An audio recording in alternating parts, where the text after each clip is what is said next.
من يهده الله فلا مضل له ومن يضلل فلا هادي له وأشهد أن لا إله إلا الله وحده لا شريك له وأشهد أن محمدا عبده ورسوله الذي أرسله الله بالحق بشيرا ونذيرا وداعيا إلى الله بإذنه وسراجا منيرا أما بعد فإن خير الحديث كتاب الله وخير الهدي هدي محمد صلى الله عليه وسلم وشر الأمور محدثاتها وكل محدثة بدعة وكل بدعة ضلالة وكل ضلالة في النار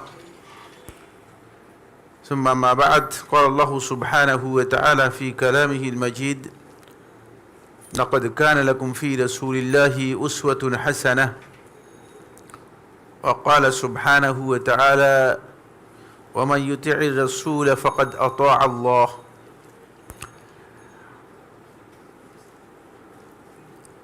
عن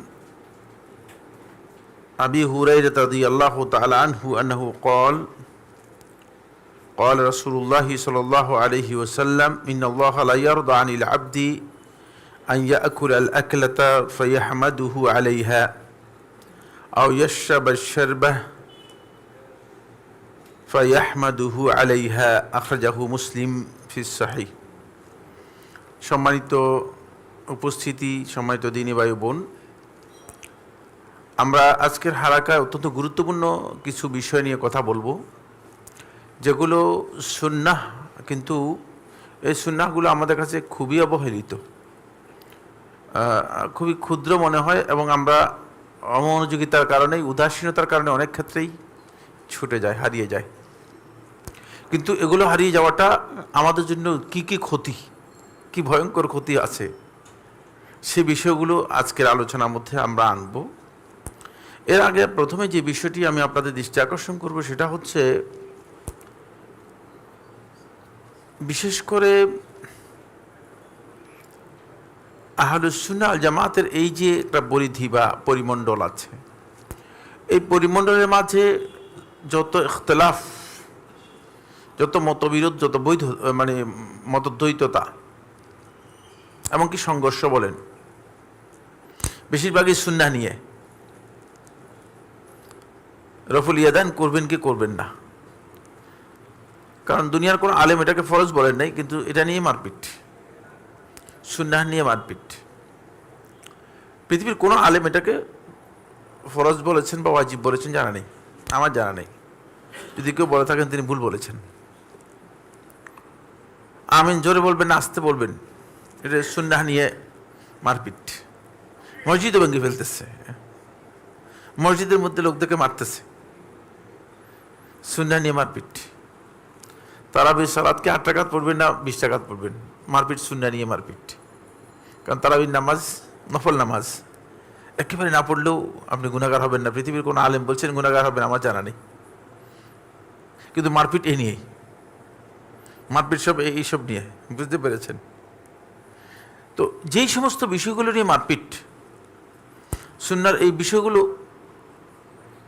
বেশি আমরা হাইলাইটস করতেছি, বেশি আমরা এটাকে আলোকিত করতেছি, এগুলো নিয়ে বেশি ফোকাস, অনেক বেশি ফোকাস দিচ্ছি। কিন্তু ঠিক আমরা একই গ্রুপেই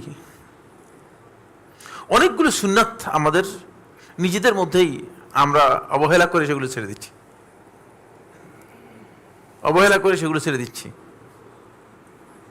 যেমন দেখা যাচ্ছে যে ফরজ সালাতের পরে রওয়াতিবগুলো নবী সাল্লাল্লাহু আলাইহি ইসলামের সুন্নাহ এবং কঠিন সুন্নাহ। কঠিন সুন্নাহ এই জন্য বলেছে যে নবী সাল্লাল্লাহু আলাইহি ইসলাম এগুলো পরবর্তীতে আদায় করে দিয়েছেন। যেমন জোহরের পরের 2 রাকাত সুন্নাত নবী সাল্লাল্লাহু আলাইহি ওয়াসাল্লাম আসরের নামাজের পর আদায় করে দিয়েছেন। কোন একদিন নবী সাল্লাল্লাহু আলাইহি ওয়াসাল্লাম পড়তে পারেন নাই, নবী সাল্লাল্লাহু আলাইহি ওয়াসাল্লাম সেই সুন্নাতটুকু আসরের পর আদায় করে দিয়েছেন। এত গুরুত্বপূর্ণ সুন্নাত, দেখবেন যে এগুলো নিয়ে মারামারি নেই।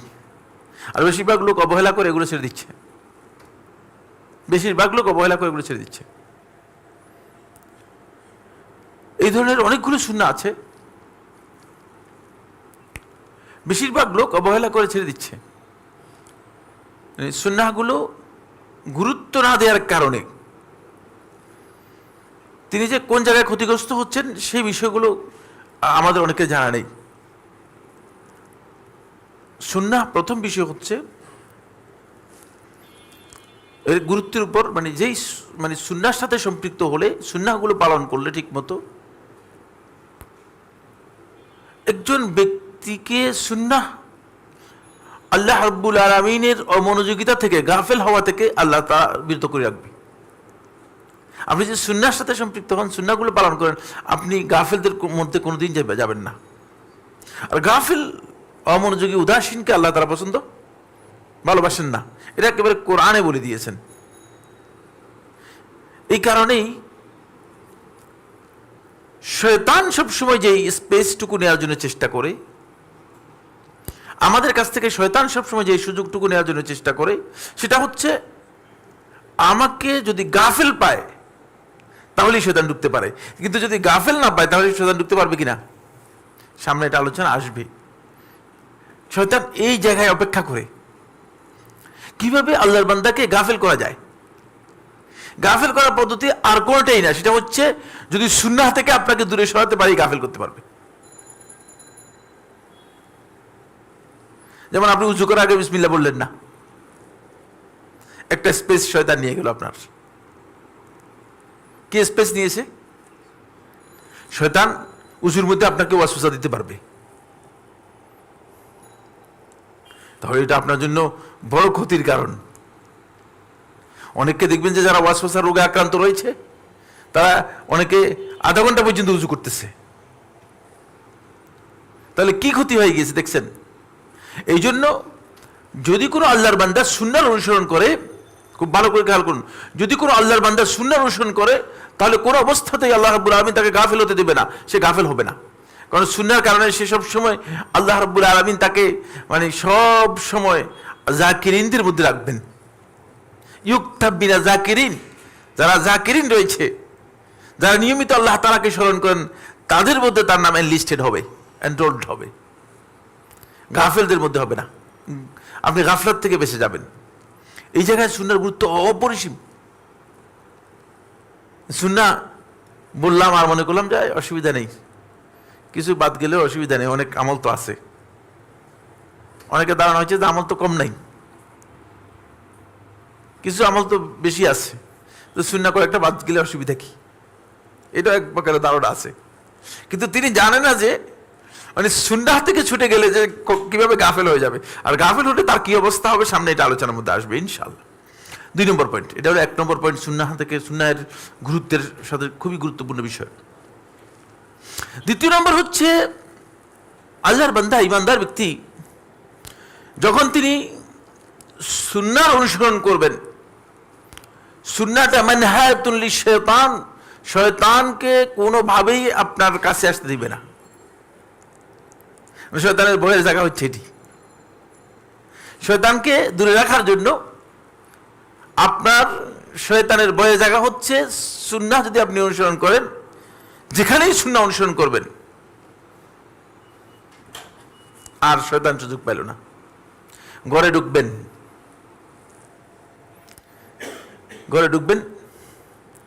আপনি কি করবেন? প্রথমে সালাম দিবেন, সালাম দিয়ে ঢুকবেন, তারপরে বিসমিল্লাহ বলবেন, বিসমিল্লাহ বলে প্রবেশ করবেন। সুন্নাহ হচ্ছে সালাম দিয়ে বিসমিল্লাহ বলে ঘরে প্রবেশ করা। সামনে এটা আলোচনার মধ্যে আসবে। যদি আপনি সালাম দিয়ে বিসমিল্লাহ বলে ঘরে প্রবেশ করেন, আর শয়তান বেচারার এখানে জায়গা নেই। শয়তানের আফসোস, মানে শয়তানকে আপনি মানে যতটুকু সুযোগ ছিল সেই সুযোগটুকু শয়তানের ক্লোজ করে দিয়েছেন। এই কারণেই এটা হচ্ছে শয়তানের জন্য বড় প্রতিবন্ধক, বাধা। যখনই আপনি বিসমিল্লাহ বলবেন, শয়তানের জন্য বাধা হয়ে গেলেন। এই জন্য সুন্নাহ যে জায়গায় আছে, সেই জায়গায় শয়তান কোনোভাবেই নিজের জন্য সুযোগ করতে পারে না, স্পেস করতে পারে না। শয়তান সরে যায়, আস্তে করে শয়তান সরে যায়। আজান দেয়া ইসলামের গুরুত্বপূর্ণ একটি ইবাদত। আজান শোনার সময় শয়তান কি করে? বেগে যায়, ভয়ঙ্করভাবে শয়তান বেগে যায়।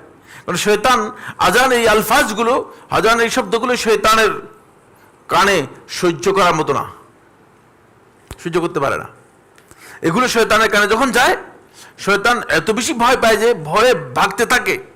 আর ভয়ে পালিয়ে যাওয়ার সময় শয়তান স্বাভাবিক অবস্থায় পালায় না। রাসূলুল্লাহ সাল্লাল্লাহু আলাইহি ওয়াসাল্লাম বলেছেন যে ওয়ালাহু দুওয়াত, এই অবস্থায় পালায় যে তার পেছনের রাস্তায়, পায়খানা রাস্তা দিয়ে বাতাস বের করতে করতে পালায়। দেখছেন সুন্নাতের ভয় কি? কিন্তু আজান না দিলেও আপনার নামাজ হয়ে যাবে, হবে না? কিন্তু আজানটা কত গুরুত্বপূর্ণ যে শয়তান এখানে আর স্কোপ নেই, নিতে পারতেছে না। শয়তানের জন্য অনেক বড় প্রতিবন্ধক।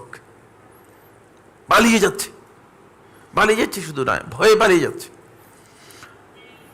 3 নম্বর হচ্ছে, আপনি যদি সুন্নাহর অনুসরণ করেন, এই সুন্নাহর অনুসরণটা আপনাকে তাজআলুল আবদা ইয়াতাআসসা ফি কুল্লি শাই, বান্দা প্রত্যেকটা ক্ষেত্রেই আল্লাহ রাসূল সাল্লাল্লাহু আলাইহি ওয়াসাল্লামকে অনুসরণ করতে সক্ষম হবে। জায়গায়, প্রত্যেকটা জায়গায় জায়গায় রাসূল সাল্লাল্লাহু আলাইহি ওয়াসাল্লাম অনুসরণ করতে সক্ষম হবেন। কারণ আপনি দেখবেন যে রাসূলুল্লাহ সাল্লাল্লাহু আলাইহি ওয়াসাল্লাম কিভাবে করেছেন। যেহেতু আপনি সুন্নাহর অনুসরণ করছেন, তখন আপনি প্রত্যেকটা জায়গায় আপনার টার্গেট থাকবে যে এখানে রাসূল সাল্লাল্লাহু আলাইহি ওয়াসাল্লাম কিভাবে করেছেন। এই জন্য সালফে সালেহিনগণ প্রত্যেক ক্ষেত্রেই সুন্নাহর অনুসরণকে এত অগ্রাধিকার দিতেন যে সুফিয়ান রাহিমাহুল্লাহ তাআলা বলেন, যদি চুলকানির জন্য কোনো সুন্নাহর বিধান থাকতো, তাহলে নবী সাল্লাল্লাহু আলাইহি ওয়াসাল্লাম সুন্নাহ চুলকানির ক্ষেত্রে কেমন সেটা আমি অনুসরণ করতাম, সেটা আমি অনুসরণ করতাম। কি বিষয় চিন্তা করেছেন? রাসূলুল্লাহ সাল্লাল্লাহু আলাইহি ওয়াসাল্লাম হিজামা করেছেন। হিজামা বুঝেন তো? হিজামা কাপিং যেটাকে বলা হয়, সিঙ্গা লাগানো। গ্রামেগঞ্জে সিঙ্গা লাগান বলে এই ধরনের আসতো আগে, যখন আমরা ছোট ছিলাম শুনতাম। সিঙ্গা লাগানোকে কাপিং, যেটা এটা হিজামা বলা হয় তাকে। এটি রাসূলুল্লাহ সাল্লাল্লাহু আলাইহি ওয়াসাল্লামের সময় একটা প্রচলিত চিকিৎসা পদ্ধতি ছিল, পুরাতন একটা চিকিৎসা পদ্ধতি। আল্লাহ নবী সাল্লাল্লাহু আলাইহি ওয়াসাল্লাম নিজেও কি করেছেন? সিঙ্গা লাগিয়েছেন। এটা সুন্নাহ হিসেবে লাগাননি, বা এটা সুন্নাহ এই কথা শুদ্ধ নয়, এ বক্তব্য গলদ। কিন্তু যেহেতু নবী সাল্লাল্লাহু আলাইহি ওয়াসাল্লাম করেছেন, যদি কেউ করেন, নবী সাল্লাল্লাহু আলাইহি ওয়াসাল্লাম করেছেন তাসসিরের জন্য, অনুসরণ করার জন্য, তাহলে ঠিক আছে। নবী সাল্লাল্লাহু আলাইহি ওয়াসাল্লাম সিঙ্গা লাগিয়েছেন, যে সিঙ্গা লাগাই থাকে তার নাম হচ্ছে হাজ্জাম। হাজ্জাম বলা হয় আরবিতে, মানে সিঙ্গা দানকারী যে আর কি। সিঙ্গা দেওয়ার পরে নবী সাল্লাল্লাহু আলাইহি ওয়াসাল্লাম হাজ্জামকে, নবী সাল্লাল্লাহু আলাইহি ওয়াসাল্লাম ওই সুন্নাহ অনুসরণ করার জন্য নবী সাল্লাল্লাহু আলাইহি ওয়াসাল্লাম হাজ্জামকে 1 দিনার দিয়েছেন। 1 দিনার তো মানে তখনকার সময় বড় অঙ্কের মানে টাকা। 1 দিনারের মানে পরিমাপ কত, আমি এখানে না কোথায় বলেছি আপনাদেরকে, কেউ বলতে পারবেন 1 দিনার মূল্য কি ছিল তখনকার সময়? বলছি, এখানে বলছি, আমার খেয়াল পড়ে, কোন এক আলোচনার মধ্যে মনে হয় বলেছি, খেয়াল ছুটে গেছে। 1 দিনারের মানে তখনকার মূল্য ছিল 1 দিনারের 2টি ছাগল কিনা যেত। কয়টা ছাগল? একটা ছাগল বর্তমানে যদি কমপক্ষে কিনতে হয় 15,000 টাকা, তাহলে 1 দিনারের দাম ছিল কত? 30,000 টাকা। 1 দিনার দিয়ে 2টি ছাগল কিনা যেত। আল্লাহ রাসূল সাল্লাল্লাহু আলাইহি ওয়াসাল্লাম, এক সাহাবীর নাম ছিল উরওয়া আল বারিকি রাদিয়াল্লাহু তাআলা আনহু। উরওয়া আল বারিকি রাদিয়াল্লাহু তাআলা আনহু এই সাহাবীকে ডাকলেন, একদিন ডেকে বললেন যে, উরওয়া এদিকে আসো, আমার জন্য 2 দিনার নিয়ে যাও, আমার জন্য একটা ছাগল কিনে নিয়ে আসো। রাসূলুল্লাহ সাল্লাল্লাহু আলাইহি ওয়াসাল্লাম উরওয়াকে 2 দিনার দিলেন, মার্কেটে যাও, বাজারে গিয়ে একটা ছাগল কিনে নিয়ে আসো। উরওয়া আল বারিকি রাদিয়াল্লাহু তাআলা আনহু মার্কেটে গেলেন। মার্কেটে গিয়ে উনি খুব মানে মার্কেট, এটাকে মানে এটা কি বলা হয়, মানে মার্কেটিংয়ের লোক আর কি, বুঝতে পেরেছেন? এটা মার্কেটিং বুঝতেন, মানে কেনা বেচার বিষয়টি উনি খুব ভালো করে বুঝতেন। উরওয়া আল বারিকি রাদিয়াল্লাহু তাআলা আনহু মার্কেটে গিয়ে দেখলেন যে বুদ্ধি করে ছাগল যদি কেনা যায় তাহলে 1 দিনারেই কেনা যাবে 2টা। রাসূলুল্লাহ সাল্লাল্লাহু আলাইহি ওয়াসাল্লাম দিয়েছেন 2 দিনার একটা ছাগল কেনার জন্য। তখন উরওয়াল বারিকি রাদিয়াল্লাহু তাআলা আনহু 1 দিনার দিয়ে 2টা ছাগল কিনলেন। 1 দিনার দিয়ে কয়টা কিনলেন? 2টা ছাগল কিনলেন। 2টা ছাগল কেনার পরে উরওয়াল বারিকি রাদিয়াল্লাহু তাআলা আনহু ওই একটা ছাগল আবার 1 দিনারে বিক্রি করে দিলেন। আল্লাহ রাসূল সাল্লাল্লাহু আলাইহি ওয়াসাল্লামের কাছে এসে বললেন, ইয়া রাসূলুল্লাহ, নেন আপনার ছাগল একটা আর এই 2 দিনার আপনার। রাসূলুল্লাহ সাল্লাল্লাহু আলাইহি ওয়াসাল্লাম কি তো ছাগল কিনেছো কিভাবে? বলে যে রাসূলুল্লাহ সাল্লাল্লাহু আলাইহি ওয়াসাল্লাম, আমি ব্যবসা করেছি, এভাবে আমি ছাগল কিনেছি। সুবহানাল্লাহ। তখন আল্লাহ নবী সাল্লাল্লাহু আলাইহি ওয়াসাল্লাম তার জন্য দোয়া করলেন যে তোমার ব্যবসার মধ্যে আল্লাহ রাব্বুল আলামিন মানে যেভাবে বরকত দেওয়া দরকার সেভাবে বরকত দিক। সাহাবায়ে কেরাম বর্ণনা করেন যে উরওয়াল বারিকি রাদিয়াল্লাহু তাআলা যেখানে যেতেন, যেটা ধরতেন, সেখানে ব্যবসা এত সমৃদ্ধ হতো যে বুঝতে পারতেন না যে কোন দিক থেকে ব্যবসা বরকত হচ্ছে। সুবহানাল্লাহ। বুঝতে পেরেছেন? উরওয়াল বারিকি রাদিয়াল্লাহু তাআলা ওই হাদিস থেকে শুধু আমরা এতটুকু মেসেজ দিতে পেরেছি, সেটা হচ্ছে এই 1 দিনারের মানে সমমূল্য বর্তমানে যদি হিসাব করা হয় তাহলে এটা প্রায় 30,000 টাকা। কারণ 2টা ছাগল কিনতে হলে তো মানে 30,000 টাকা, মানে আপনি 30,000 টাকা কিনতে পারবেন, তা ভালো মানের পাবেন না।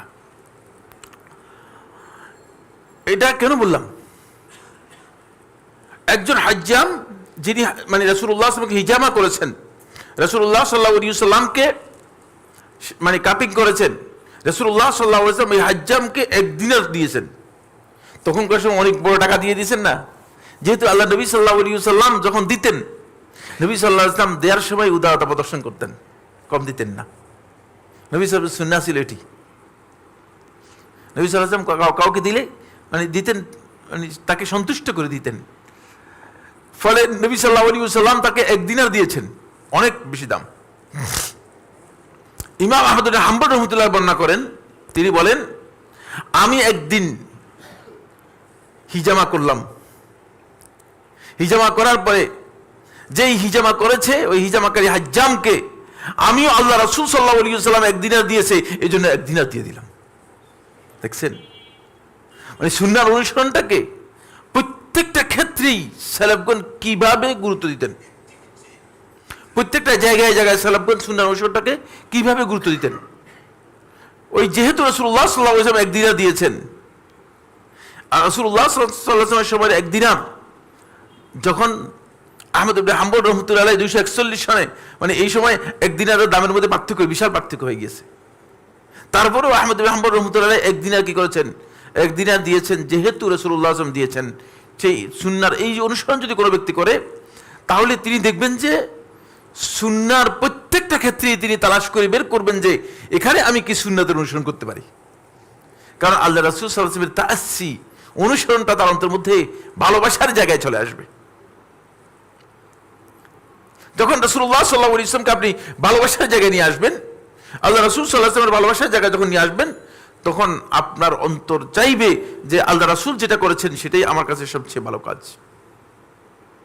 সেটাই আপনার কাছে সবচেয়ে ভালো কাজ মনে হবে। এর উদাহরণ দেওয়ার জন্য আমি একটি হাদিস বর্ণনা করে থাকি, সেটা হলো এই আনাস ইবনে মালিক রাদিয়াল্লাহু বর্ণনা করেন। তিনি বলেন, একদিন উম্মে সুলাইম রাদিয়াল্লাহু তাআলা আনহা রাসূলুল্লাহ সাল্লাল্লাহু আলাইহি ওয়াসাল্লামকে দাওয়াত দিলেন। উম্মে সুলাইম রাদিয়াল্লাহু তাআলা আনহা তিনি হচ্ছেন উম্মে সুলাইম বিনতে মিলহান। তিনিও জান্নাতে সুসংবাদ পেয়েছেন। তার বোন উম্মে হারাম বিনতে মিলহান তিনিও জান্নাতে সুসংবাদ পেয়েছেন। সর্বমোট 8 জন মহিলা সাহাবী সরাসরি রাসূলুল্লাহ সাল্লাল্লাহু আলাইহি ওয়াসাল্লামের কাছ থেকে জান্নাতে সুসংবাদ পেয়েছেন। তাদের মধ্যে 2 জনই বোন, একজন হচ্ছে উম্মে সুলাইম বিনতে মিলহান রাদিয়াল্লাহু তাআলা আনহা, আর একজন হচ্ছে উম্মে হারাম বিনতে মিলহান রাদিয়াল্লাহু তাআলা আনহা। উম্মে সুলাইম রাদিয়াল্লাহু তাআলার কাছে রাসূলুল্লাহ সাল্লাল্লাহু আলাইহি ওয়াসাল্লাম বেশিরভাগ সময় যেতেন। একদিন উম্মে সুলাইম রাদিয়াল্লাহু তাআলা রাসূলুল্লাহ সাল্লাল্লাহু আলাইহি ওয়াসাল্লামকে দাওয়াত দিলেন। আল্লাহ নবী সাল্লাল্লাহু আলাইহি ওয়াসাল্লাম দাওয়াতে খেতে গেলেন। আনাস ইবনে মালিক বর্ণনা করেন, তিনি বলেন, আমি দেখলাম যে উম্মে সুলাইম লাউ ছিলেন, তো লাউ ছিলেন না, কদু, লাউ রান্না করেছে, গোশের মধ্যে দিয়ে লাউ রান্না করেছে, গোশ লাউ রান্না করেছে। তাহলে বোঝা গেল যে মানে লাউ রাসূল সাল্লাল্লাহু আলাইহি ওয়াসাল্লামের সময় ছিল, এটা বোঝা যাচ্ছে এক। 2 নম্বর হচ্ছে মানে গোশ এর মধ্যে লাউ রান্না করার পদ্ধতিও পরিচিত ছিল। উম্মে সুলাইম রাদিয়াল্লাহু তাআলা আনহা গোশত দিয়ে মানে লাউ রান্না করেছে। আনাস ইবনে মালিক রাদিয়াল্লাহু বলেন যে আমি এটা দেখে আমার খুব কষ্ট লাগলো, কারণ লাউ আমার কাছে সবচেয়ে অপছন্দের খাবার। আমি মনে মনে ভাবলাম যে উম্মে সুলাইম আল্লাহ রাসূলকে দাওয়াত দিয়ে এমন একটা খাবার আয়োজন করলো, আল্লাহ রাসূল সাল্লাল্লাহু আলাইহি ওয়াসাল্লাম যদি খেতে না পারেন। আল্লাহ রাসূল সাল্লাল্লাহু আলাইহি ওয়াসাল্লামের প্রতি ভালোবাসার বিষয় ছিল এমন যে আল্লাহ রাসূল সাল্লাল্লাহু আলাইহি ওয়াসাল্লাম যদি খেতে না পারেন, আমার কাছে তো অপছন্দের খাবার, এখন যদি রাসূল সাল্লাল্লাহু আলাইহি ওয়াসাল্লাম না খান, না খেতে পারেন। আর রাসূলুল্লাহ সাল্লাল্লাহু আলাইহি ওয়াসাল্লাম সুন্নাহ হচ্ছে রাসূলুল্লাহ সাল্লাল্লাহু আলাইহি ওয়াসাল্লাম তার সামনে যদি কোনো খাবার আনা হতো, ইযা কারিহা তাআমান, যখন কোনো খাবার তিনি অপছন্দ করতেন, লাম ইয়াইবহু, তার দোষ বর্ণনা করতেন না, ওয়ালাকিন্নাহু লাম ইয়াকুলহু, কিন্তু তিনি খেতেন না, দোষও বলতেন না, বলতেন যে এই খাবার রান্না করছো কেন, এত খাবার কেন, খাবার হয়েছে খারাপ হয়েছে কেন। মা আবা রাসূলুল্লাহ সাল্লাল্লাহু আলাইহি ওয়াসাল্লাম তাআমান কাত্তু, রাসূলুল্লাহ সাল্লাল্লাহু আলাইহি ওয়াসাল্লাম কোনো খাবারের ব্যাপারে কোনো সময় ত্রুটি বর্ণনা করতেন না, লবণ কম কেন, ঝাল বেশি কেন ইত্যাদি আল্লাহ নবী সাল্লাল্লাহু আলাইহি ওয়াসাল্লাম কখনো বলতেন না। এটা নবী সাল্লাল্লাহু আলাইহি ওয়াসাল্লামের সুন্নাহ পরিপন্থী। ফলে নবী সাল্লাল্লাহু আলাইহি ওয়াসাল্লাম এর খাবার পেশ করা হলো নবী সাল্লাল্লাহু আলাইহি ওয়াসাল্লামের সামনে। আনাস ইবনে মালিক রাদিয়াল্লাহু বর্ণনা করেন, তিনি বলেন রাসূলুল্লাহ সাল্লাল্লাহু আলাইহি ওয়াসাল্লাম গোশতগুলো থেকে বেছে বেছে লাউ যেগুলো আছে রাসূলুল্লাহ সাল্লাল্লাহু আলাইহি ওয়াসাল্লাম সেগুলো নিয়ে খেলেন। আনাস রাদিয়াল্লাহু আনহু ধারণা পরিবর্তন হয়ে গেল। তিনি মনে করছেন যে লাউ রাসূলুল্লাহ সাল্লাল্লাহু আলাইহি ওয়াসাল্লাম পছন্দ করবেন, খাবেন কি খাবেন না। রাসূলুল্লাহ সাল্লাল্লাহু আলাইহি ওয়াসাল্লাম গোশতগুলো থেকে বেছে বেছে নিয়ে আল্লাহ নবী সাল্লাল্লাহু আলাইহি ওয়াসাল্লাম লাউ যেগুলো আছে সেগুলোকে রাসূলুল্লাহ সাল্লাল্লাহু আলাইহি ওয়াসাল্লাম খেলেন। আনাস ইবনে মালিক রাদিয়াল্লাহু বলেন, আল্লাহর কসম করে তোমাদেরকে বলছি, সেদিন থেকে আজকের দিন পর্যন্ত লাউ খাওয়াটা আমার কাছে সবচেয়ে প্রিয় খাবার হিসেবে পরিণত হয়েছে। এটা হচ্ছে ভালোবাসার জায়গাটা, যেটা বলতেছিলাম, ভালোবাসার জায়গাটা এইখানে। মানে লাউ আপনি যদি একটনও খান, আল্লাহ রাসূলকে ভালোবাসছেন এটা প্রমাণ হবে না, কিন্তু যদি রাসূল সাল্লাল্লাহু আলাইহি ওয়াসাল্লামের সুন্নাহর সাথে সম্পৃক্ত করেন, তাহলে আপনি দেখবেন যে আল্লাহ রাসূলের ভালোবাসা আপনার অন্তরের মধ্যে কি হচ্ছে, বৃদ্ধি পাচ্ছে। রাসূলুল্লাহ সাল্লাল্লাহু আলাইহি ওয়াসাল্লামের ভালোবাসাটা আপনার অন্তরের মধ্যে বৃদ্ধি পাচ্ছে। আসুন, এটা হলো 3 নম্বর পয়েন্ট। 4 নম্বর পয়েন্ট হচ্ছে সুন্নাহকে যদি আপনি সত্যিকারভাবে অনুসরণ করতে পারেন, তাহলে আপনি দেখবেন যে আপনার প্রত্যেকটি ইবাদত সহজ হয়ে যাবে এবং সুন্নাহ পালন করার আপনার স্বভাবজাত বিষয় হয়ে যাবে। সুন্নাহটা আপনার জন্য কঠিন মনে হবে না। যেমন এখন আমাদের মিসওয়াক করা কঠিন, বেশিরভাগ লোক মিসওয়াক নাই, মিসওয়াক করেও না, মিসওয়াক অভ্যস্ত নই। যখন আপনি সুন্নাতে অভ্যস্ত হয়ে যাবেন, তখন আপনি দেখবেন যে মানে আপনার জন্য সুন্নাহ পালন করাটা এটা স্বভাবজাত বিষয় পরিণত হয়ে যাবে, একেবারে স্বাভাবিক হয়ে যাবে, ইবাদত সহজ হয়ে যাবে। ইবাদত যখনই পালন করবেন তখনই আপনি সুন্নাহ অনুযায়ী পালন করবেন। এই জন্য সুন্নাহের অনুসরণটা আপনাকে ইবাদত পালনের ক্ষেত্রে সহজ করে দেবে। ইবাদতের মধ্যে আপনি যে জিনিসগুলো আপনার মনে হবে যে না এগুলো পালন করা কঠিন মনে হবে না, এগুলো স্বভাবজাত হয়ে যাবে। ফলে সুন্নাহ হারিয়ে যাবে না। আমরা যে কথাগুলো বলছি সেগুলো হারিয়ে যায়, সুন্নাহ হারিয়ে যায়, সেটা সুন্নাহ কি হবে না, হারিয়ে যাবে না। এই কারণেই বন্ধুগণ সুন্নাহটা খুবই গুরুত্বপূর্ণ বিষয়। এখন আলোচনা করব কিছু সুন্নাহ যেগুলো খুবই অবহেলিত আমাদের কাছে, যেগুলো খুবই দরকার কিন্তু অবহেলিত। 1 নম্বরের মধ্যে 3টি পয়েন্ট। 3টি পয়েন্ট হচ্ছে, প্রথমে হচ্ছে খাবার এবং পানীয়ের শুরুতে বিসমিল্লাহ বলা। বেশিরভাগ লোককে দেখা যায় যে খাবার শুরু করে দিয়েছেন, বিসমিল্লাহ বলেন না।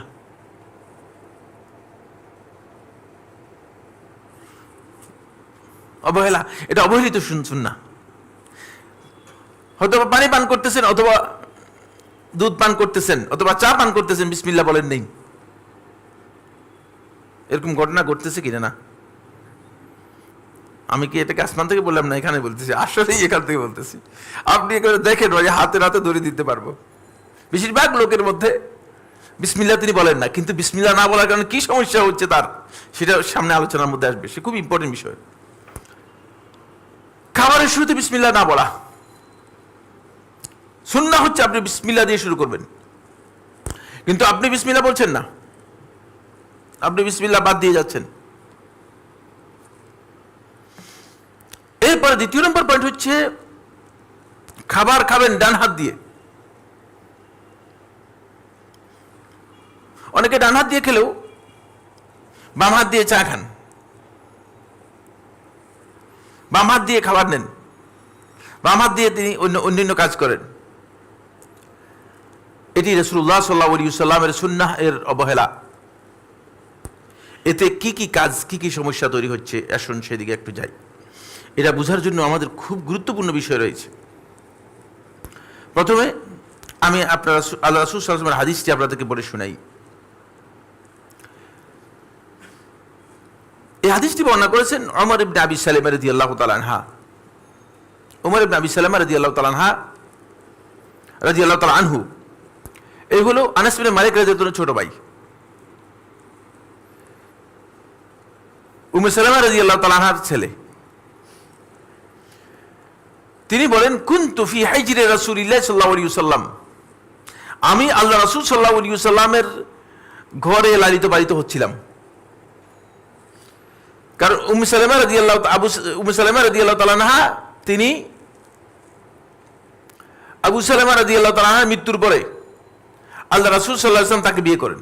আমরা জানেন মনে হয় এই ঘটনা। হ্যাঁ, আবু সালামা রাদিয়াল্লাহু তাআলার মৃত্যুর পর উম্মে সালামা রাদিয়াল্লাহু তাআলা দেখলেন যে আল্লাহ রাসূল সাল্লাল্লাহু আলাইহি ওয়াসাল্লাম একটা দোয়া শিক্ষা দিয়েছেন। বিপদ মুসিবত বালা মুসিবত আসলে কি দোয়া পড়তে হয়? আল্লাহুম্মা আজুরনি, আওয়াজ করে বলেন যাতে আমি শুনি, ফেরেশতারা শুনলে তো চলবে না। জি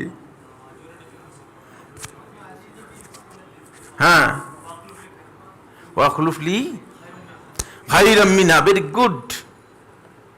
চেহারা দেখতে নতুন হলেও কিন্তু ঠিক আছে। নতুন আসছে আজকে, তাই মাশাআল্লাহ, ভেরি গুড।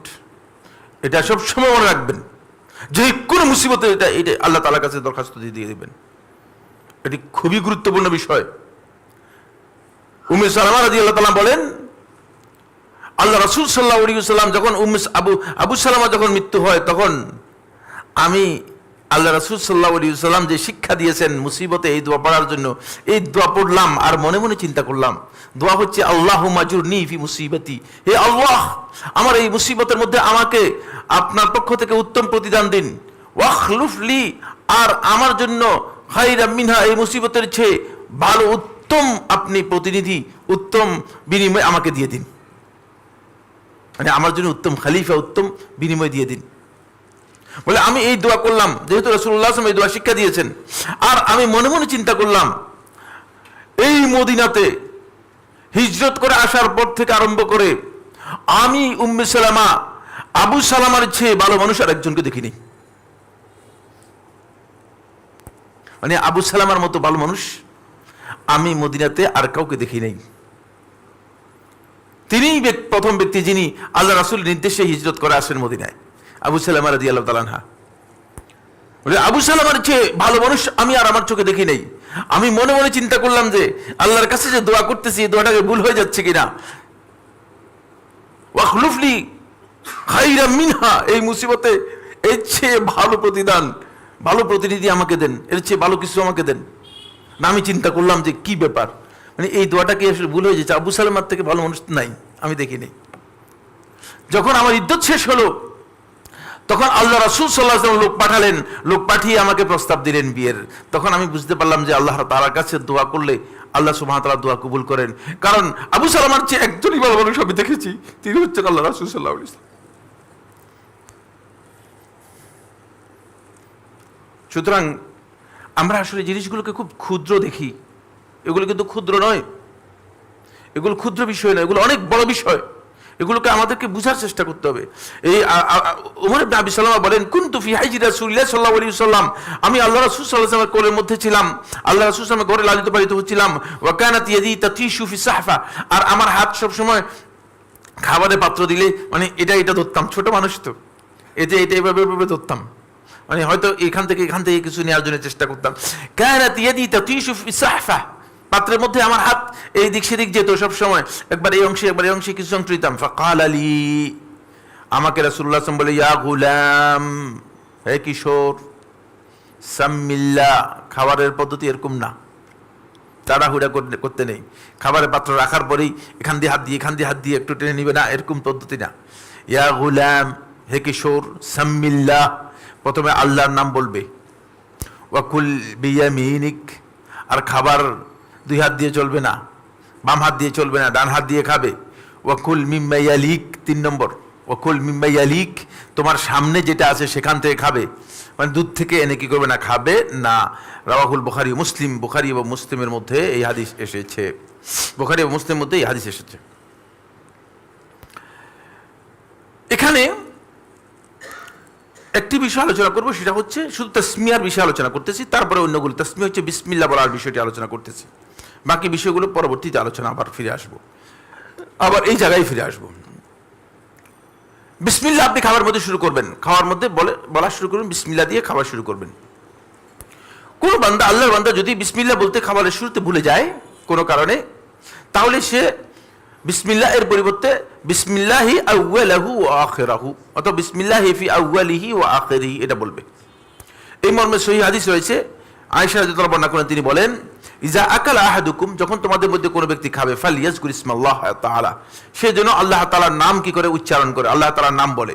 ফাইন নাসিয়া, যদি কোনো কারণে ভুলে যায়, আন ইয়াজকুর ইসমাল্লাহি তাআলা ফি আউয়ালিহি, এর শুরুতে আল্লাহ তাআলার নাম উচ্চারণ করতে যদি ভুলে যায়, ফালিয়াকুল, সে যেন বলে বিসমিল্লাহি আউয়ালাহু ওয়া আখিরাহু, মানে এই কথাটুকু বলে, বিসমিল্লাহি আউয়ালাহু আখিরাহু।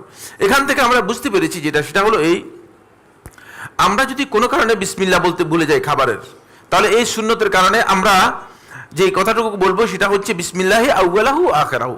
কিন্তু যদি আপনি বিসমিল্লাহ পুরোটাই কোনো অবস্থায় না বলেন, তাহলে আপনার অবস্থা কি দাঁড়াবে, আসুন এবার আমরা যাই সেই বিষয়টি আপনাদেরকে ক্লিয়ার করার জন্য। আসুন, 1 নম্বর বিষয় হচ্ছে, যদি কোনো ব্যক্তি তিনি খাবারের শুরুতে বিসমিল্লাহ না বলেন, তাহলে তিনি গাফেল হয়ে গেলেন। ওই যে আগে বলছিলাম, আল্লাহর জিকির থেকে কি হয়েছেন, গাফেল হয়েছেন।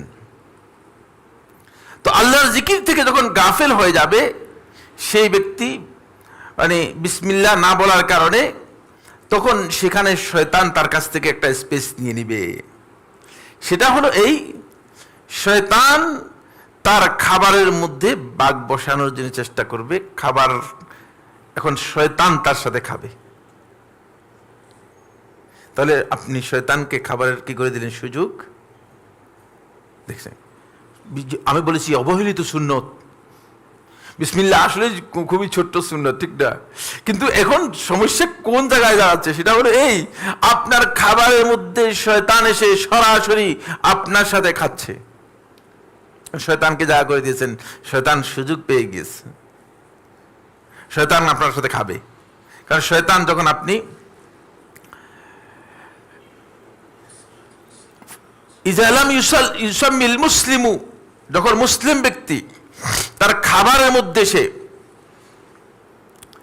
আল্লাহ রাব্বুল আলামিনের নাম বিসমিল্লাহ বলবে না, শারাকাহু শাইতানু ফি তাআমিহি, শয়তান তার খাবারের মধ্যে অংশগ্রহণ করবে। ওয়া ইজা আকালা আও শারিবা বিশিমালিহি, যদি বাম হাতে খায় অথবা পান করে, শাবাহু শাইতানু বিযালিকা, মানে শয়তান মানে ঠিক তার খাবার এবং পানের মধ্যে শয়তান এর সাদৃশ্য সে গ্রহণ করলো, কারণ শয়তান বাম হাতে খাবে, শয়তান বাম হাতে পান করবে। হাদিস 1 নম্বর, হুযায়ফা রাদিয়াল্লাহু তাআলা বর্ণনা করেন, তিনি বলেন, কুন্না ইযা হাদারনা মা নবী সাল্লাল্লাহু আলাইহি ওয়াসাল্লাম তাআমান লাম নাদা আইদিনা, যখন আমরা রাসূলুল্লাহ সাল্লাল্লাহু আলাইহি ওয়াসাল্লামের সাথে কোনো খাবারের অনুষ্ঠানে অংশগ্রহণ করতাম, কোনো খাবার যখন রাসূলুল্লাহ সাল্লাল্লাহু আলাইহি ওয়াসাল্লামের সামনে পেশ করা হতো, লাম নাদা আইদিনা, আমরা আমাদের হাত দিতাম না খাবারের মধ্যে, হাত্তা ইয়াবদা রাসূলুল্লাহ সাল্লাল্লাহু আলাইহি ওয়াসাল্লাম, আল্লাহ রাসূল সাল্লাল্লাহু আলাইহি ওয়াসাল্লাম শুরু করার আগে আমরা শুরু করতাম না। রাসূলুল্লাহ সাল্লাল্লাহু আলাইহি ওয়াসাল্লাম শুরু করতেন, তারপর আমরা শুরু করতাম। দেখেন আদব এবং ভালোবাসা কোথায়। আল্লাহ রাসূল সাল্লাল্লাহু আলাইহি ওয়াসাল্লাম শুরু করতেন, তারপর আমরা শুরু করতাম। ফায়াদাহু ইয়াদাহু, রাসূলুল্লাহ সাল্লাল্লাহু আলাইহি ওয়াসাল্লাম তার হাত রাখতেন। ওয়া ইন্না হাদারনা মাআহু মাররাতান তাআমান, একবার আমরা একটি খাবারের অনুষ্ঠানে আল্লাহ রাসূল সাল্লাল্লাহু আলাইহি ওয়াসাল্লামের সাথে উপস্থিত ছিলাম। খুব ভালো করে খেয়াল করুন, হাদিসটি খুবই ইম্পর্টেন্ট, খুবই ইম্পর্টেন্ট। একবার আমরা রাসূল সাল্লাল্লাহু আলাইহি ওয়াসাল্লামের সাথে একটি খাবারে উপস্থিত ছিলাম। ফাজাআত জারিয়াতুন, ছোট্ট একটা মেয়ে আসলো। কান্নাহা তুদফা, মনে হচ্ছে তাকে কেউ পাঠাচ্ছে, জোর করে নিয়ে আসছে। দৌড় দিয়ে আসলো আর কি, একটু দ্রুত আসলো, মনে হচ্ছে কেউ ধাক্কা দিয়ে তাকে খাবারের জন্য পাঠিয়ে দিচ্ছে।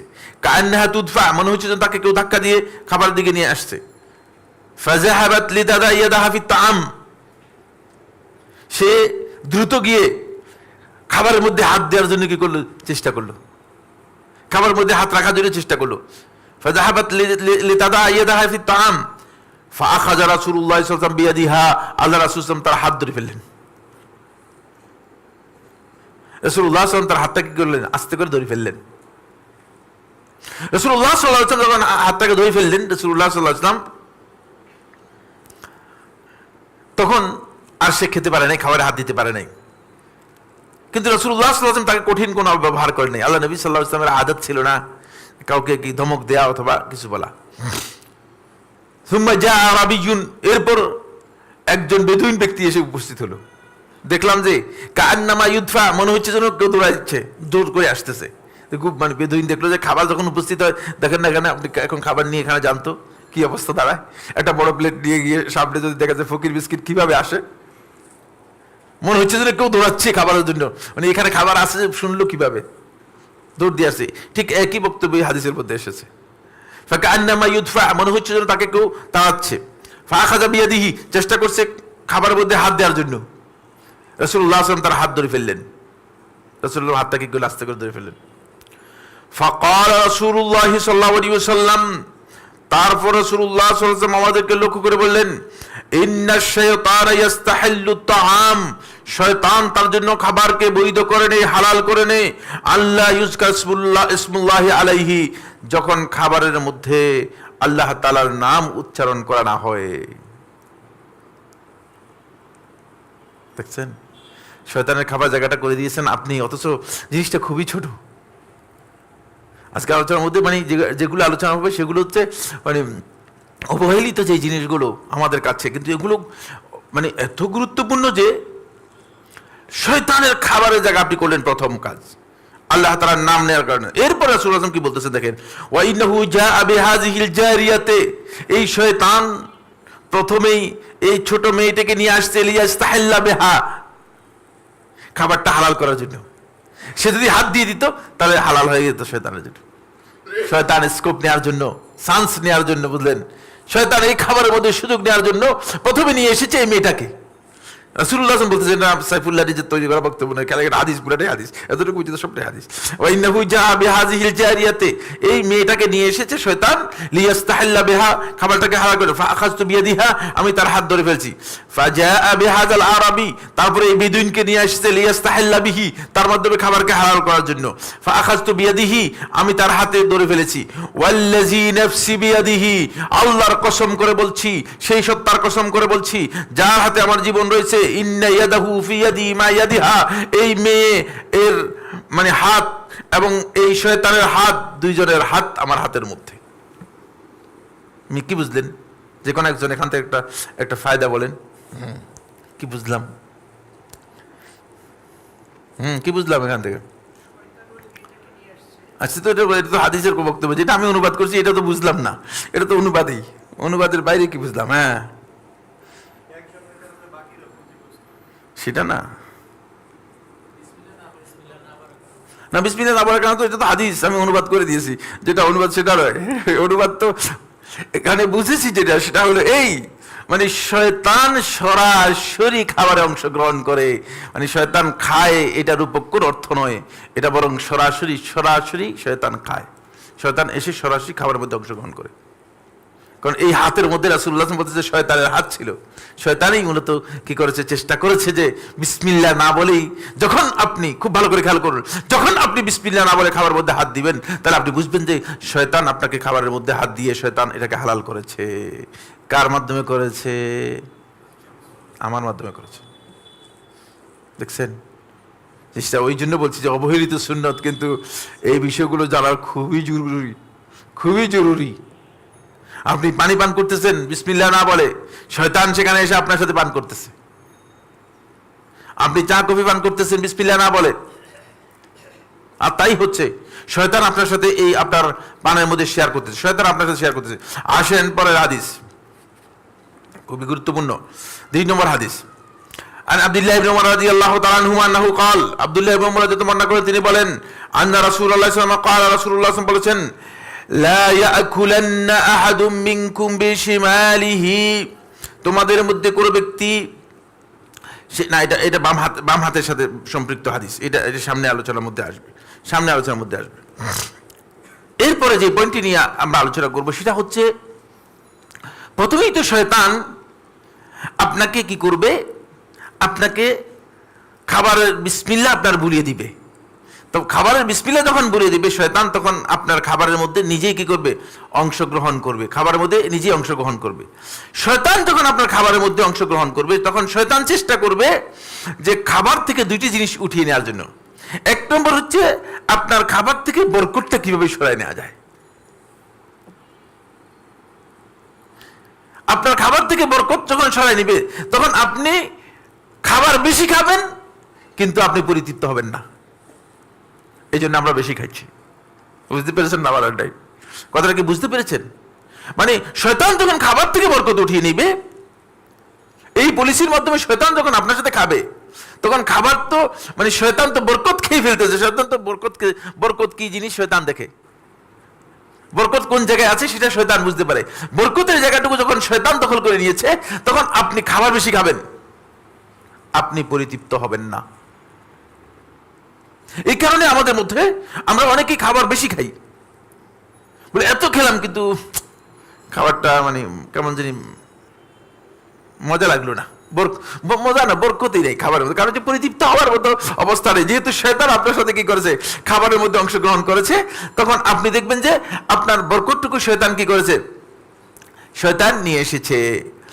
আর শয়তান যখন আপনার সাথে, শয়তান যখন খাবারে অংশগ্রহণ করবে, তখন আপনি দেখবেন যে মানে আপনার খাবার শয়তান শেয়ার করার কারণে আপনি সেই খাবার খাবেন ঠিকই, কিন্তু এই খাবারের মূলত যেই গুণাগুণ, সেই গুণাগুণ আপনার থাকবে না, বরং আপনি খাবার খাওয়ার পরেও আপনি অপরিতৃপ্ত থাকবেন এবং মনে হচ্ছে যেন আপনি খাননি, এমনটা আপনার মনে হবে।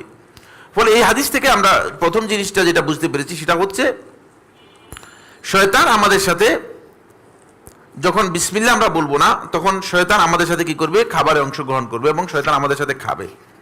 এবং শয়তানের এই খাবারটা শয়তান আগে থেকে পদ্ধতিগত দিক থেকে এটাকে বৈধ করার জন্য কি করে, শয়তান পদ্ধতি নিয়ে, এই পদ্ধতিতেই শয়তান খাবারটাকে বৈধ করে নেয়। আসুন, এটা হলো শয়তানের খাবারের পদ্ধতি। এটা শয়তান সকল ক্ষেত্রে করতে পারে,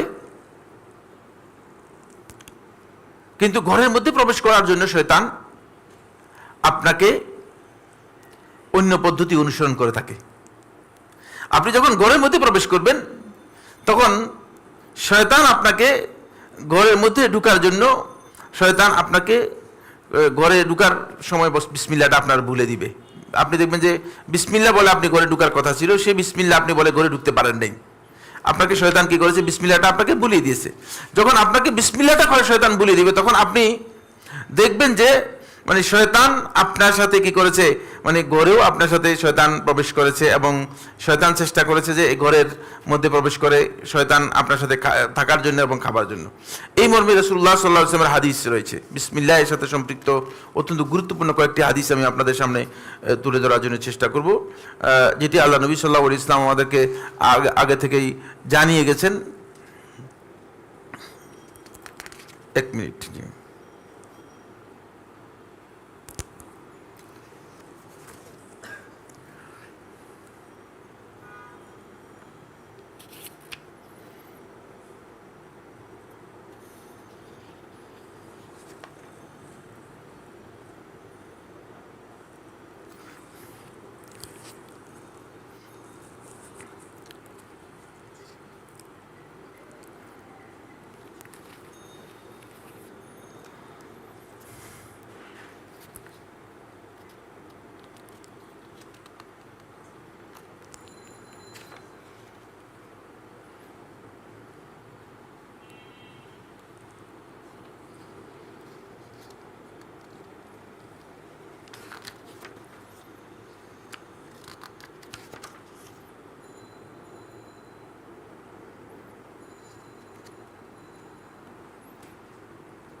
এখানে আমি হাদিসটা তালাশ করে পাইনি, যাই হোক, যেটা যেটা বলতেছিলাম সেটা হচ্ছে এই, যখন শয়তান, আপনি যখন ঘরে প্রবেশ করবেন, আর ঘরে প্রবেশ করার সময় যখন আপনি বিসমিল্লাহ বলবেন,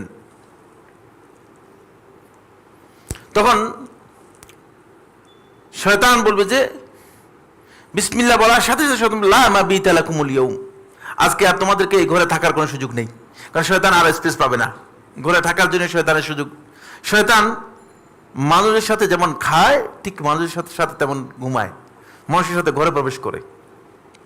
যখন বিসমিল্লাহ না বলে আপনি ঘরে প্রবেশ করবেন, তখন শয়তান বলবে যে লা মাবিতা লাকুমুল ইয়াউম, আজকে তোমাদের জন্য এখানে থাকার কোনো জায়গা নেই, জায়গা শেষ। তখন শয়তান আর এখানে ঢুকতে পারবে না। কিন্তু যখন আপনি বিসমিল্লাহ বলে না বলে ঢুকবেন, তখন শয়তান বলবে যে আল ইয়াউমু লাকুম মাবিত, আজকে তোমাদের থাকার সুযোগ হয়ে গেছে, আজকে তোমাদের থাকার সুযোগ হয়ে গেছে। তখন শয়তান অপেক্ষা করবে আপনি রাত্রের খাবারের জন্য, আপনি রাত্রে খাবার কি নিচ্ছেন কিনা। যখন রাত্রে খাবার আপনি বিসমিল্লাহ না বলে শুরু করবেন, তখন বলবে আল ইয়াউমু লাকুমুল আশা ওয়াল মাবিত, আজকে তোমাদের থাকার খাবারের ব্যবস্থা হয়ে গেছে, আজকে কি করা হয়ে গেছে, তোমাদের এখানে খাবারেরও ব্যবস্থা হয়ে গেছে, রাতের খাবারেরও ব্যবস্থা হয়ে গেছে। সুতরাং শয়তান মানুষের মানে প্রত্যেকটা পদক্ষেপের মধ্যেই কিন্তু শয়তান চেষ্টা করে যে আল্লাহ তাআলার জিকির থেকে, আল্লাহ রাব্বুল আলামিনের স্মরণ থেকে কিভাবে মানুষকে কি করতে পারে, মানে বিভ্রান্ত করতে পারে, কিভাবে মানুষদেরকে দূরে সরাতে পারে। যদি শয়তান মানুষদেরকে দূরে সরাতে পারে, তাহলে শয়তান তার জায়গা করে নেওয়ার জন্য তখন শয়তানের কি হয়, সুযোগ হয়ে যায়। হাদিসটি পেয়ে গেছি। দেখেন, এখান থেকে বোঝা যায় মানে শয়তান সরাসরি আপনার সব অবস্থায় আপনার সাথে থাকবে। প্রথমেই তার চেষ্টা হচ্ছে কিভাবে আপনার ঘরে প্রবেশ করবে, তারপরে কিভাবে আপনার সাথে সে থাকবে, তারপরে চেষ্টা হচ্ছে কিভাবে আপনার খাবার এবং পানীয়ের মধ্যে অংশগ্রহণ করবে, এরপরে চেষ্টা হচ্ছে শয়তানের কিভাবে আপনাকে ঘুম পাড়াবে, তারপরে চেষ্টা হচ্ছে কিভাবে আপনাকে ফজরের সালাত থেকে আপনাকে সরাই রাখবে। এই সবটাই পদ্ধতি হচ্ছে শয়তানের একটা, সেটা হচ্ছে আল্লাহর জিকির থেকে যদি আপনাকে গাফিল করতে পারে। আন জাবির ইবনে আব্দুল্লাহ রাদিয়াল্লাহু তাআলা আনহু, জাবির ইবনে আব্দুল্লাহ রাদিয়াল্লাহু বর্ণনা করেন, তিনি বলেন আন্নাহু সামিআ নবী সাল্লাল্লাহু আলাইহি ওয়াসাল্লাম ইয়াকুল, তিনি রাসূলুল্লাহ সাল্লাল্লাহু আলাইহি ওয়াসাল্লামকে বলতে শুনেছেন। ওই যে হাদিসটি তালাশ করতেছিলাম, এটা একবার আমার চোখের সামনে, কিন্তু আমি তালাশ করতেছি পিছনে, বুঝতে পেরেছেন কিনা। জাবির ইবনে আব্দুল্লাহ রাদিয়াল্লাহু বর্ণনা করেন, তিনি বলেন রাসূলুল্লাহ সাল্লাল্লাহু আলাইহি ওয়াসাল্লাম কে আমি বলতে শুনেছি, ইজা দাখালার রাজুলু বাইতাহু, যখন কোন একজন ব্যক্তি তার ঘরে প্রবেশ করে, ফাযাকারাল্লাহ ইনদা দুখুলিহি, তখন প্রবেশ করার সময় আল্লাহ তাআলার নাম যখন উচ্চারণ করে, ওয়া ইনদা তাআমিহি, খাবারের সময় যখন আল্লাহর নাম উচ্চারণ করে, ক্বালা শাইতানু, শয়তান বলে লা মাবিতা লাকুমুল ইয়াউমা ওয়ালা আশা, আজকে তোমাদের এখানে থাকার জায়গা নেই, তোমাদের খাবারের কোনো ব্যবস্থা নেই, শেষ, আর সুযোগ নেই। তাহলে বিসমিল্লাহ বলাটার গুরুত্ব কত বেশি চিন্তা করেছেন? আল্লাহ তাআলার জিকিরের কত বেশি গুরুত্ব রয়েছে। এর অর্থ হচ্ছে আমরা মানে জিকির থেকে গাফেল হলে যে শয়তান আমাকে মানে কিভাবে শয়তান আমার প্রত্যেকটা কাজের মধ্যে এসে অংশগ্রহণ করতেছে, সামনে সে কথাটাও আসতেছে। ওয়াইজা দাখাল, আর যখন সে ঘরে প্রবেশ করে, ফালাম ইয়াজকুরিল্লাহ ইনদা দুখুলিহি, প্রবেশ করার সময় আল্লাহ তাআলার নাম উচ্চারণ করে না, আল্লাহ তাআলার নাম বলে না।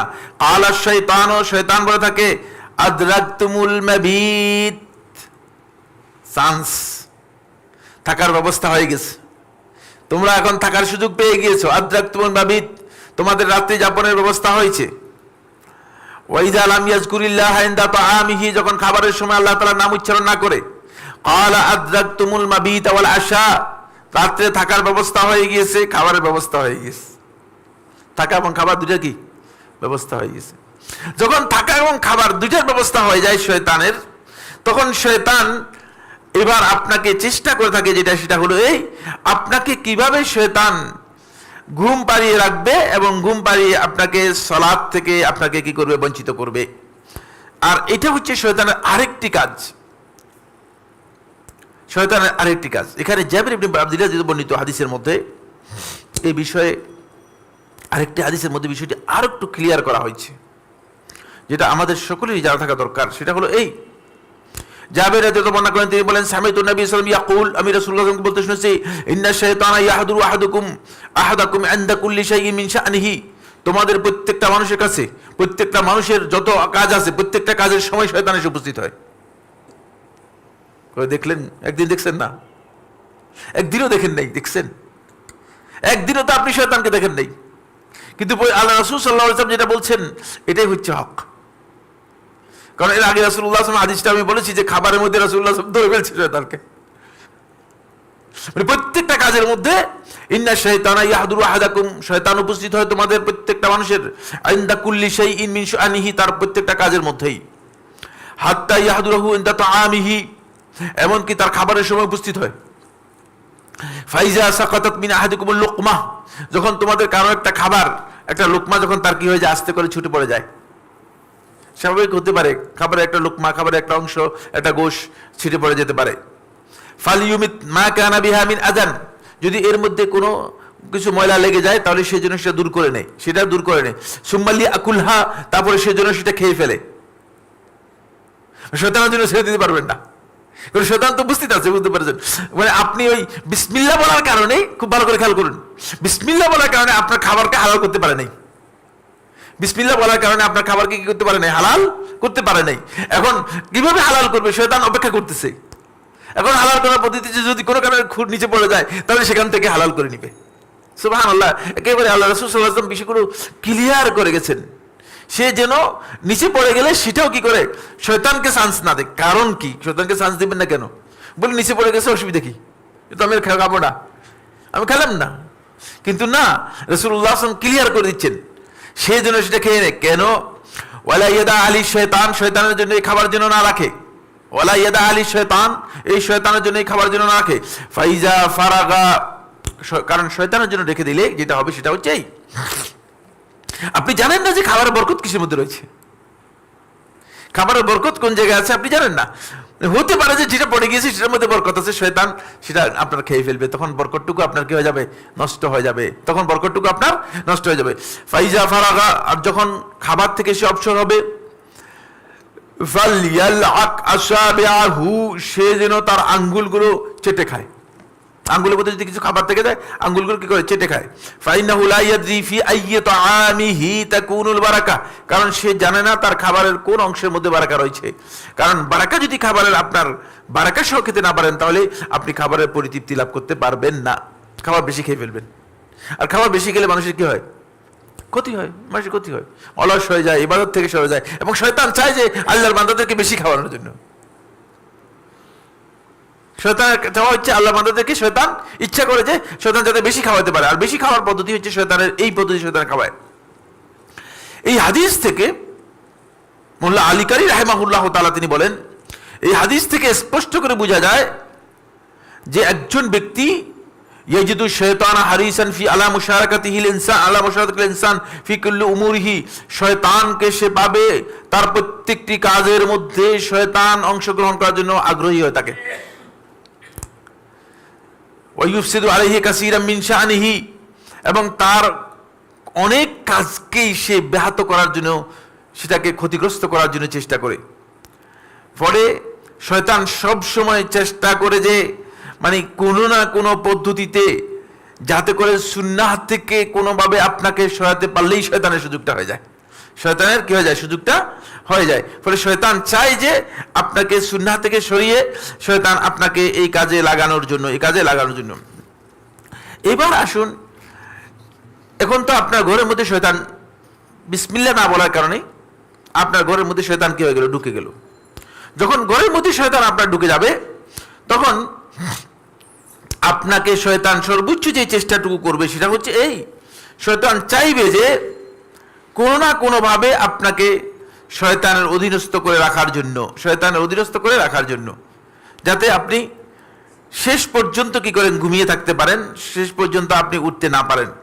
এজন্য শয়তান এখানে এসে আপনাকে ঘুমের জন্য শয়তান কি করবে? আপনাকে বিভিন্নভাবে প্রবঞ্চিত করবে। প্রথম কাজ হচ্ছে শয়তান ঘরের মধ্যে যখন আপনি শয়তানকে ঢুকার এন্ট্রেন্স করে দিবেন, তখন শয়তান আপনার ঘরে প্রবেশ করে আপনাকে চেষ্টা করবে মানে আপনার ঘুমের মধ্যে আপনি যাতে করে ঘুমের মধ্যে ঢুকে মানে মানে ঘুম বেশি ঘুম কি করতে পারেন, ঘুম নিতে পারেন।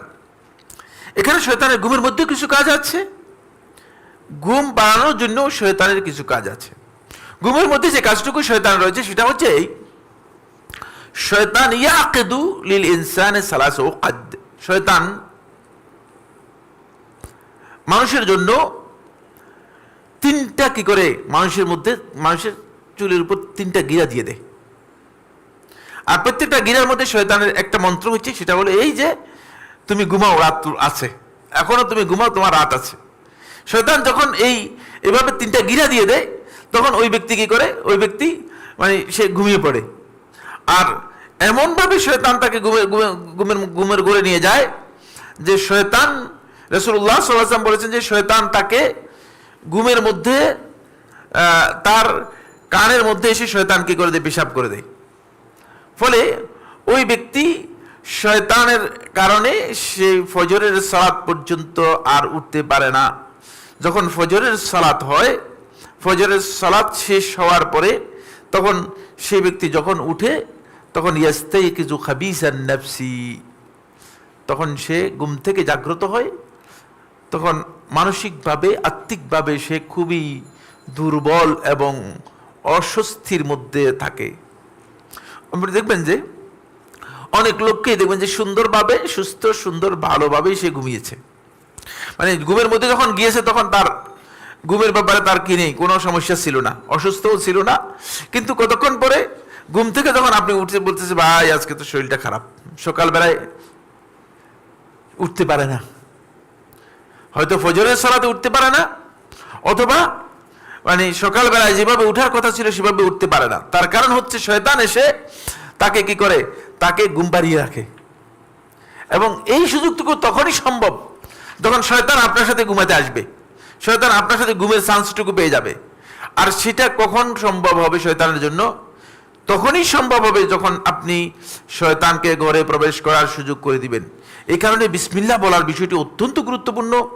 যদি কোনো ব্যক্তি বিসমিল্লাহ না বলেন, এই সুন্নাহটুকু তিনি পালন না করেন, তাহলে তিনি সত্যিকারভাবে শয়তানকে বিতাড়িত করতে পারেন নাই এবং শয়তান থেকে নিজেকে মুক্ত করতে পারেন নাই। এখানে আমরা বিসমিল্লাহ এর ব্যাপারে ইমাম নবী রহমতুল্লাহ আলাইহি যে বর্ণনাটি উল্লেখ করেছেন, সেখানে সে বিষয়টি আপনাদেরকে একটু আলোচনা করব। সেটা এই জন্য, যেহেতু বিসমিল্লাহ এর জন্য, তাসমিয়া এর জন্য কিছু কথা আছে আলেমদের, সেই বিষয়গুলো আমাদের জানা দরকার। এক নম্বর বিষয় হচ্ছে বিসমিল্লাহ বলতে মূলত বিসমিল্লাহ বলাটাকে বুঝায়, বিসমিল্লাহ বলাটাকে বুঝায়। তাসমিয়া আলা তাআম, খাবারের আগে শুধু বিসমিল্লাহ বললেই যথেষ্ট। যেমন উজুর আগে শুধু বিসমিল্লাহ বললেই যথেষ্ট। উজুর কথা বলা হয়নি। উজুর মধ্যে শয়তান একই কাজ করে থাকে। যখন আপনি বিসমিল্লাহ বলবেন না, তখন শয়তান উজুর মধ্যে এসে, এক প্রকারের শয়তান আছে খেনজাব নাম, তার কাজ হচ্ছে একটাই, সেটা হলো এই, সে আপনার উজুটা পুরোটা এলোমেলো করে দিবে। হয়তো 3 বার আপনি ধৌত করেছেন, বলবে যে না তুমি 2 বার ধৌত করেছো। অথবা আপনাকে বলবে যে না তুমি মানে 4 বার ধৌত করো, বলছে না একটু সুন্দর হয়েছে, 4 বার ধৌত করো। মানে কোনো না কোনো ভাবে আপনাকে সুন্নাহ থেকে সরানোর জন্য চেষ্টা করবে, কোনো না কোনো ভাবে সরানোর জন্য চেষ্টা করবে।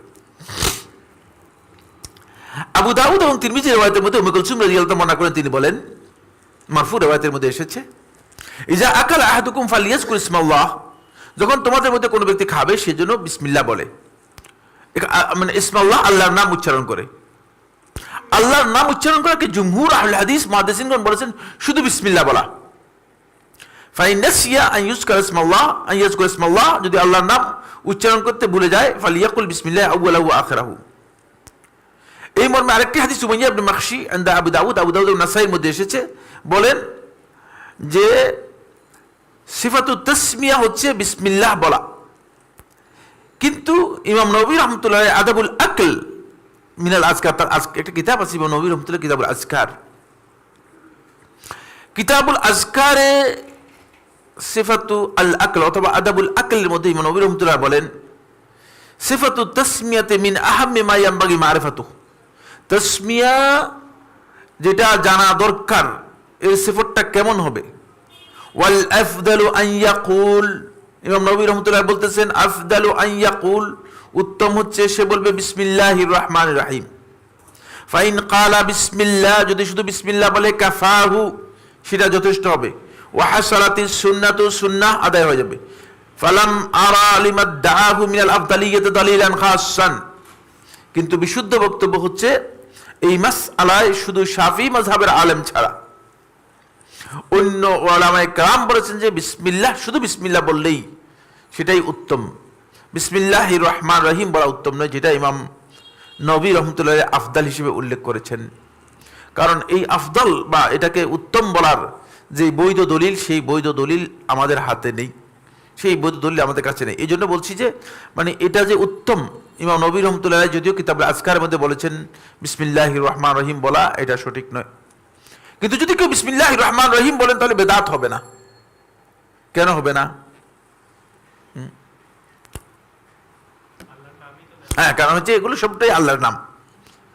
সুতরাং আল্লাহর নামের সাথে যদি আপনি আল্লাহর নাম উচ্চারণ করে থাকেন, এবং বিসমিল্লাহির রহমান রহিম যেহেতু মানে আল্লাহ সুবহানাহু ওয়া তাআলা কোরআনে কারীমের মধ্যেই আল্লাহর নামের মধ্যে উল্লেখ করেছেন, সুতরাং এটা কি হবে না? সুন্নাহ পরিপন্থী হবে না। একজন লোক না জেনে আন্দাজের উপর ফতোয়া দিচ্ছেন। এই ব্যাপারে আহলে হাদিসদের মধ্যে কেউ কেউ বলেছেন যে বিসমিল্লাহির রহমান রহিম বলবে, কেউ কেউ বলেছেন, তো সবাই নয়। আবার আমি বলেছি ইমাম শাফি রহমতুল্লাহ কিতাবুল আজকারের মধ্যে বলেছেন যে উত্তম হচ্ছে বিসমিল্লাহির রহমানির রহিম পুরাটা পড়া। কারণ আল্লাহ তাআলার নামের সাথে যদি আল্লাহ রাব্বুল আলামিনের আসমাউল্লাহিল হুসনা, আল্লাহ তাআলার উত্তম নামগুলোকে উচ্চারণ করে, এতে কোনো ধরনের কি নেই, গরিত বিষয় নেই, গরিত বিষয় নেই। এই জন্য শুধু বিসমিল্লাহ বললেও চলবে, আর যদি তিনি মনে করতেন বিসমিল্লাহির রহমানির রহিম বলবেন, তাহলেও তিনি বলতে পারবেন। এটি সুন্নাহ পরিপন্থী বিষয় নয়, এটি সুন্নাহ পরিপন্থী বিষয় নয়। তবে এই ক্ষেত্রে দুটি হাদিস যে আমরা বললাম, একটা আমর ইবনে আবি সালামার হাদিস, আরেকটা হচ্ছে উম্মুল মুমিনিন আয়েশা রাদিয়াল্লাহু হাদিস, যে হাদিস থেকে বললাম, যেখানে বিসমিল্লাহ যদি কেউ না বলে তাহলে বলছে বিসমিল্লাহি আউয়ালাহু ওয়া আখিরাহু, সেই নসের মধ্যে বিসমিল্লাহির রহমানির রহিম কি নেই। এই জন্য কেউ কেউ বলেছেন যে না, শুধু বিসমিল্লাহই হচ্ছে এখানে মাতলুব। হাদিস থেকে এটাই বোঝা যাচ্ছে যে শুধু বিসমিল্লাহ বললেই মূলত সুন্নাহ আদায় হয়ে যাবে, এর বাইরে বলার সুযোগ নেই, এর বাইরে যাওয়ার সুযোগ নেই। আচ্ছা, এবার আমরা আজকের আরেকটি বিষয় আলোচনা করে শেষ করব, সেটা হচ্ছে বাম হাতে খাওয়া। এরকম পর্যন্ত যা আলোচনা করেছি, এটা কোন বিষয়ে আলোচনা করছে খেয়াল করছে কিনা? কোন বিষয়টা? না, শুধু বিসমিল্লাহের উপর। মানে বিসমিল্লাহ আপনার মানে পুরা গোটা জিন্দিগির মধ্যেই মানে প্রয়োজন, অন্যথায় শয়তানকে আপনি জায়গায় জায়গায় দৌড়াতে পারবেন না। কয়েকটা জায়গা বাদ গিয়েছে, আলোচনা করি নাই, মানে আরো লম্বা আলোচনা রয়েছে, মানে কয়েকটা জায়গায় বাদ গিয়েছে। বিসমিল্লাহ এত গুরুত্বপূর্ণ যে আপনি যদি জায়গায় জায়গায় আপনি বিসমিল্লাহ না বলেন, তাহলে আপনার ক্ষতি হয়ে যাবেন। যেমন স্ত্রী সহবাসের সময় যদি আপনি আল্লাহর নাম বিসমিল্লাহ না বলেন, তাহলে আপনি কি হবেন? ক্ষতিগ্রস্ত হয়ে যাবেন। কারণ তখন শয়তান এসে আপনাকে কি করবে? আপনাকে ক্ষতিগ্রস্ত করবে। এবং এই কারণেই বেশিরভাগ সন্তান কি হয়? বিকলাঙ্গ, ক্ষতিগ্রস্ত হয়, এবং সন্তানদেরকে শয়তান কি করে? ক্ষতিগ্রস্ত করে, সন্তানদেরকে ক্ষতিগ্রস্ত করে। এইটাও মূলত বিসমিল্লাহের জন্য বিসমিল্লাহ খুবই ইম্পর্টেন্ট বিষয়। কারণ শয়তান যখন আপনার ঘরের মধ্যে ঢুকে যাবে, তখন তো আপনি শয়তানকে যত কাজ আছে সবগুলো আপনি করে দিতে পারবেন। এই কারণে খুবই গুরুত্বপূর্ণ বিষয়। আরেকটা হচ্ছে, যখন আপনি টয়লেটে যাবেন, তখন আপনি টয়লেটে গিয়ে আপনি ঢুকার সময় বিসমিল্লাহ বলে টয়লেটে প্রবেশ করবেন। আপনি যখন কাপড় খুলবেন ঘরে, তখন আপনি বিসমিল্লাহ বলে কাপড় খুলবেন। অন্যথায় এই যে মানুষগুলো জিন আক্রান্ত হচ্ছে, এই মানুষগুলো বিভিন্ন ধরনের মানে ক্ষতিগ্রস্ত হচ্ছে, এই সবগুলোর কারণ হচ্ছে বিসমিল্লাহ না বলা। যখন আপনি বিসমিল্লাহ বলবেন, তখন শয়তানের চোখ অন্ধ হয়ে যায়। তখন কি হয়ে যায়? শয়তানের চোখ অন্ধ হয়ে যায়, তখন শয়তান আর দেখতে পায় না। টয়লেটের মধ্যে যখন বিসমিল্লাহ বলবেন, বিসমিল্লাহ বলে যখন শুরু করবেন, তখন আপনার শয়তানের কি হয়ে যাবে? চোখ অন্ধ হয়ে যাবে। তখন শয়তান আর আপনার লজ্জাস্থান দেখতে পাবে না।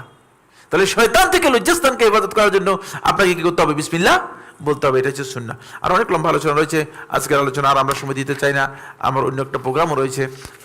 আমরা ইনশাআল্লাহ তাআলা আমরা পরবর্তী আলোচনায় ডান হাত এই খাবারের বিষয়টিও আলোচনা করব, এবং এখানেও গুরুত্বপূর্ণ অনেকগুলো বিষয় রয়েছে যেগুলো আমাদের জানা দরকার।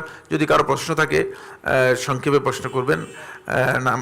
নামাজের সময় হয়ে গেছে, আমার যেতে হবে। জি, প্রশ্ন লিখিত না, দেখে লেখা নেই? ঠিক আছে, বলেন।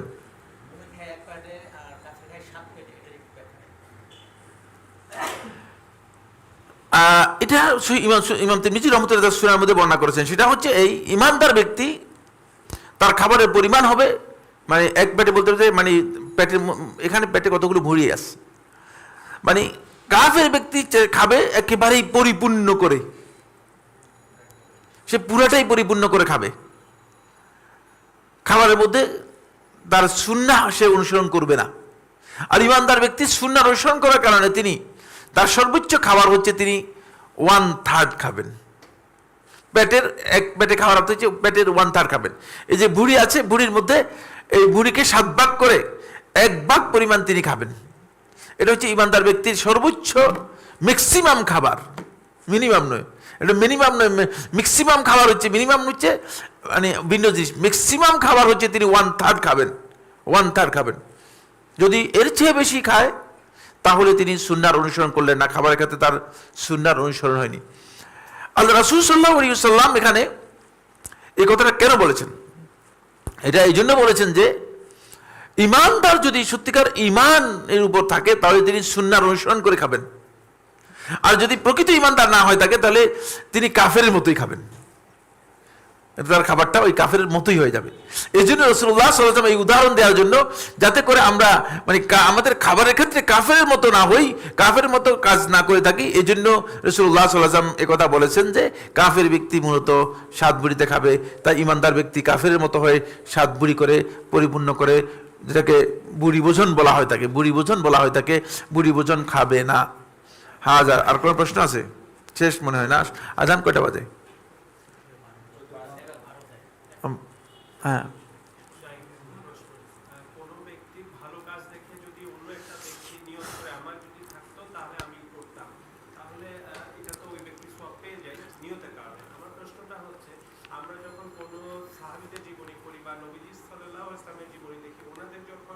শাহাদাত বা অন্য যে কোনো ভালো কাজ দেখি, তখন যদি আমরা এই নিয়তটা করতে পারি তখন কি আমরা রেওয়ার্ডটা পাবো, পুরস্কারটা পাবো? অবশ্যই কোনো ব্যক্তি ভালো কাজের নিয়ত করলে তিনি পুরস্কার পাবেন, পুরস্কার তো অবশ্যই পাবেন, কিন্তু মানে তাকে নিয়ত করতে হবে। নিয়ত তো মানে শুধুমাত্র নিয়ত মানে এই জন্য নয় যে নিয়তের জন্য নিয়ত করলেন, তাকে নিয়ত করতে হবে সত্যিকার আন্তরিকতার সাথে, যে কাজটা তার পক্ষে করা সম্ভব এবং করার জন্য তিনি চেষ্টা করবেন, তাহলে তিনি সেটা নিয়ত করবেন, তাহলে অবশ্যই তিনি সওয়াব পাবেন। জি,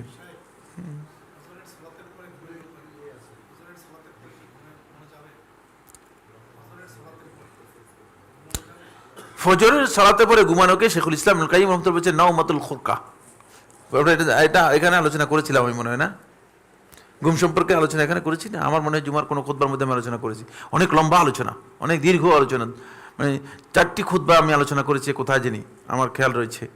মানে এটা হচ্ছে নাওমাতুল খুরকা, মানে এটা হচ্ছে এমন ঘুম যে ঘুমের কারণে মানুষের সবচেয়ে বেশি ক্ষতি হয়। আর হাসান বসরি রহমতুল্লাহ বলতেছেন যে কাইফা ইউরজাকুন, তারা কিভাবে আল্লাহর পক্ষ থেকে রিজিক পাবে, যখন রিজিক বন্টন হয় তখনই তারা ঘুমে আছে। এটা আমাদের জন্য বলছে আর কি, বুঝতে পেরেছে?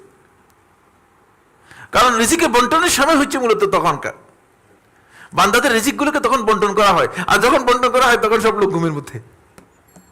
মানে খুব ভালো করে খেয়াল করেন, এটা অনেক লম্বা একটা গুরুত্বপূর্ণ বিষয়, এটি স্বাস্থ্যের জন্য সবচেয়ে বেশি ক্ষতিকর।